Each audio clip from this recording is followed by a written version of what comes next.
సత్తెనపల్లి రంగా కాలనీలో డ్రోన్ సహాయంతో పోలీసులు కార్డన్ సెర్చ్ నిర్వహించారు. డీఎస్పీ హనుమంతరావు మాట్లాడుతూ సత్తెనపల్లిలో తరచూ గొడవలకు పాల్పడుతున్న కొంతమంది రౌడీ షీటర్లను గుర్తించడం జరిగిందని, గంజాయి అసాంఘిక కార్యకలాపాలు చేస్తే ఉపేక్షించేది లేదని హెచ్చరించారు. సరైన పత్రాలు లేని సుమారు 30 బైకులు స్వాధీనం చేసుకోవడం జరిగిందన్నారు. పల్నాడు జిల్లా సత్తెనపల్లి సబ్ డివిజన్ పరిధిలో సత్తెనపల్లి టౌన్ పోలీస్ స్టేషన్ పరిధిలో ఉన్నటువంటి ఇది రంగా కాలనీ. ఈ రంగా కాలనీ ఎప్పుడో 50 years బ్యాకే ఏర్పాటైంది. అయితే ఇక్కడ వివిధ రకాలైన వర్గాలు, వివిధ రకాలైన కమ్యూనిటీస్ అంతా నివసిస్తున్నారు. ఎక్కువ మాకు ఈ బ్యాడ్ హెడ్స్ బాగా ఈ గంజాయి తాగేవాళ్ళు కానీ, తర్వాత ఎక్కువ గొడవలు అవుతూ ఉంటాయి. ఇక్కడ ఈ కాలనీ నుంచి కొంచెం ఎక్కువ రిపోర్ట్ ఉంటుంది.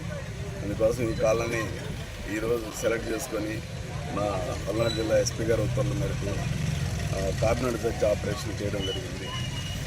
సుమారు 100 మంది పోలీసులతో మొత్తం కాలనీ మొత్తం రౌండప్ చేస్తే మాకు వెపన్స్ అయితే దొరకలేదు, కానీ మొత్తం రకరకాల బండ్లు, దాదాపు 30 బండ్ల వరకు కాగితాలు లేనటువంటి, అసలు ఎలాంటి రికార్డు లేనటువంటి, నంబర్ ప్లేట్లు లేనటువంటి, వీటిలో చాలా దొంగ బండ్లు ఉండేదానికి అవకాశం ఉంది.